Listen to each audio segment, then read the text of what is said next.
penting banget.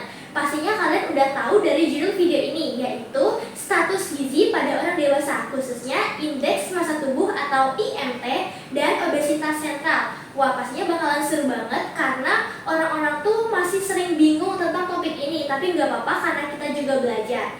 Nah, di sini aku gak sendirian, aku ditemenin oleh Dr. Yasyinta sebagai spesialis gizi yang siap kasih pemahaman yang lengkap buat kita semua. Dr. Yasyinta, silakan masuk.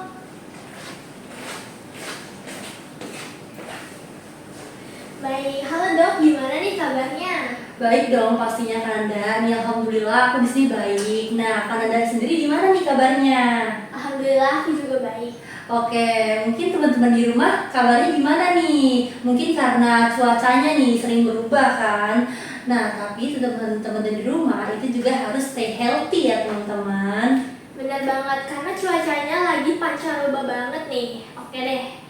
Terus gimana dok? Nah, di sini aku mau ngucapin terima kasih banget buat ngundang aku jadi bintang tamu di acara Cinta Gizi hari ini.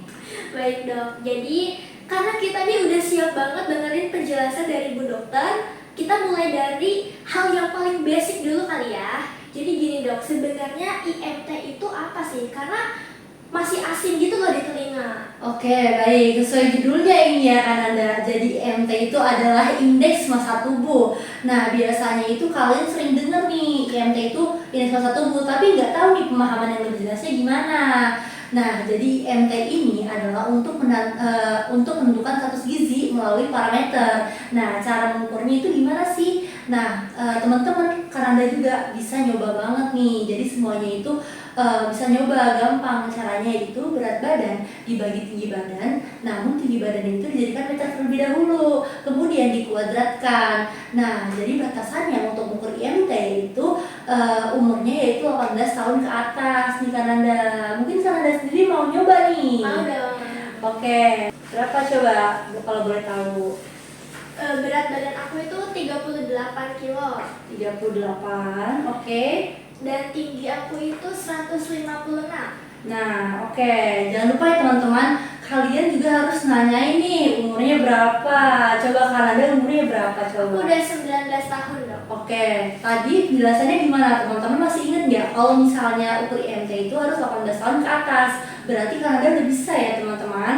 Nah, berarti tadi berat badan 38 itu dibagi tinggi badan 156 dijadikan meter jadi 1,56. Nah, 1,56 ini dikuadratkan, baru kita hitung. Coba ya teman-teman, kita hitung. Oke, ketemu nih jawabannya. Jawabannya 15,6 teman-teman. Nah, teman-teman udah tahu kan? Jadi IMT Kananda tadi 15,6. Di sini juga ada posternya loh. Aku bawa nih khusus buat acara ini. Nah, di sini ada batas ambang indeks massa tubuh. Kalian juga bisa melihat ya. Ini menurut Kemenkes. Jadi tolong di-share ya link videonya di deskripsi, link gambar maksudnya nih poster ini. Nah, di sini adalah kategori kurus itu kurang berat badannya tinggi. Berat badannya itu berat kurang dari 17,0.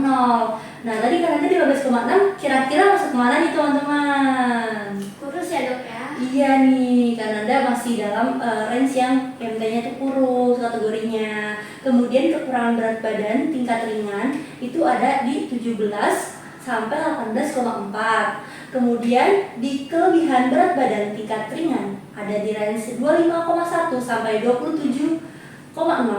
Kemudian di sini ada berat badan tingkat berat yaitu lebih dari 27.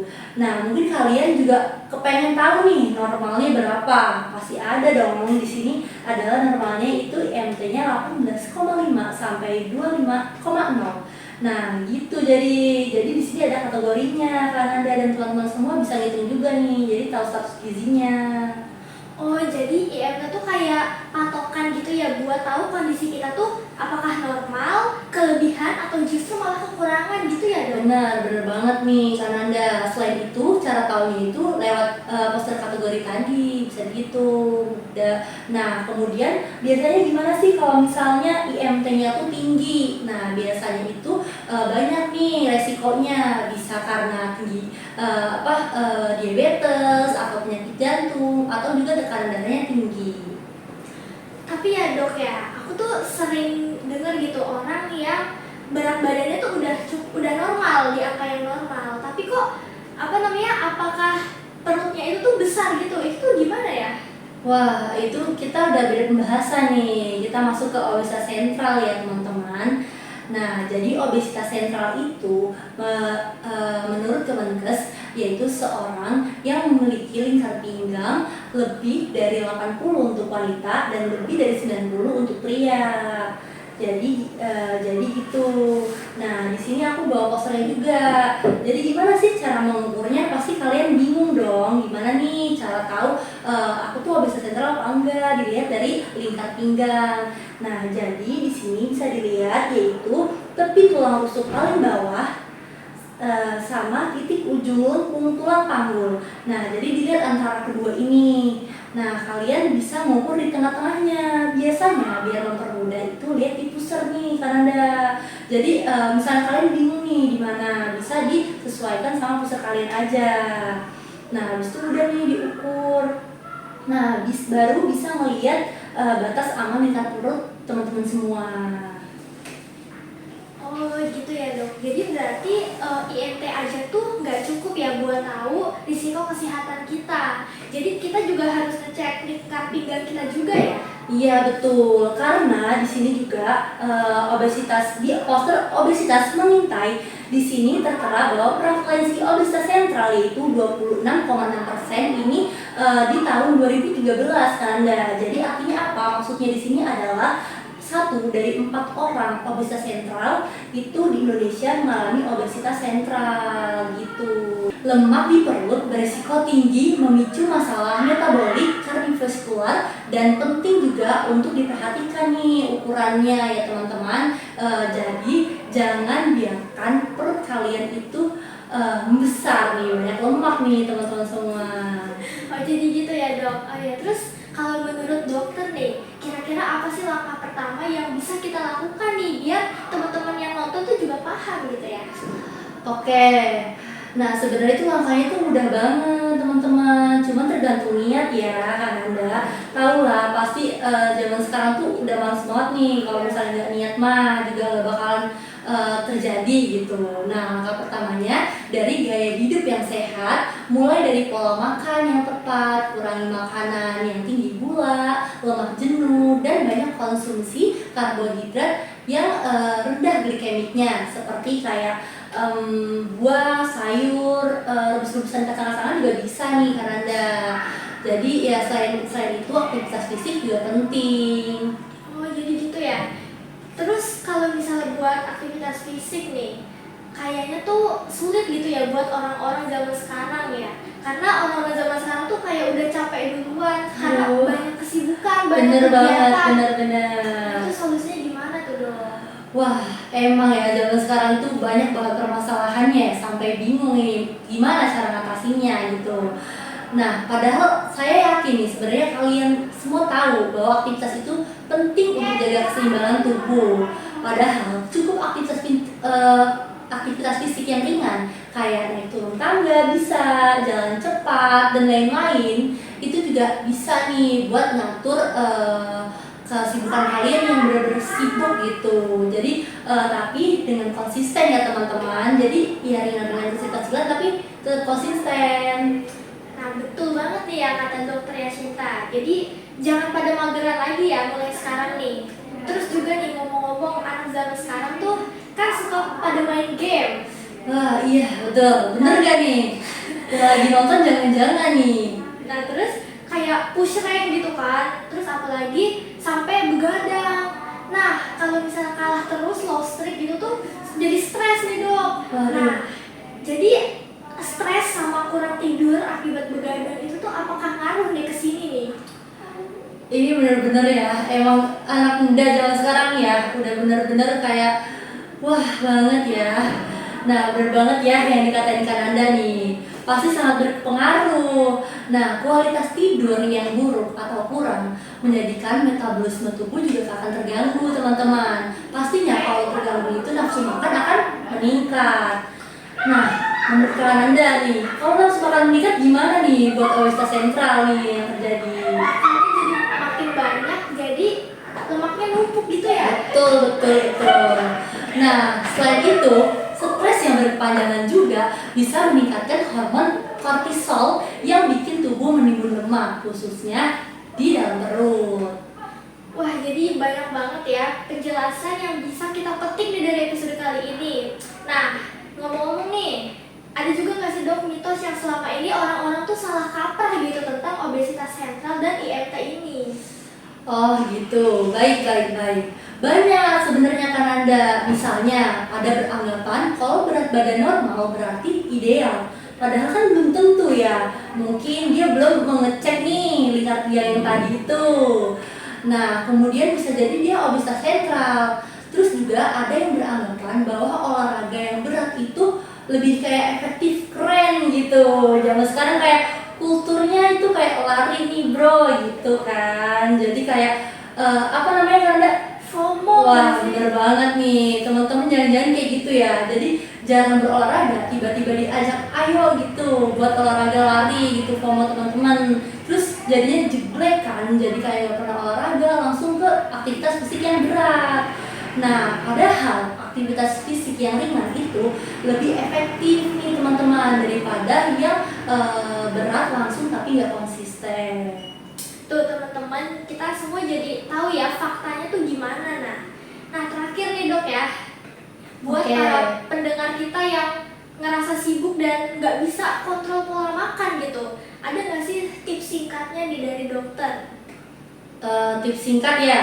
Nih mau singkat kayak gimana nih? Singkat saja. Oke, bisa banget nih mulai dari hal-hal kecil kayak mengganti cemilan manis itu dengan buah-buahan atau kacang-kacangan rebus.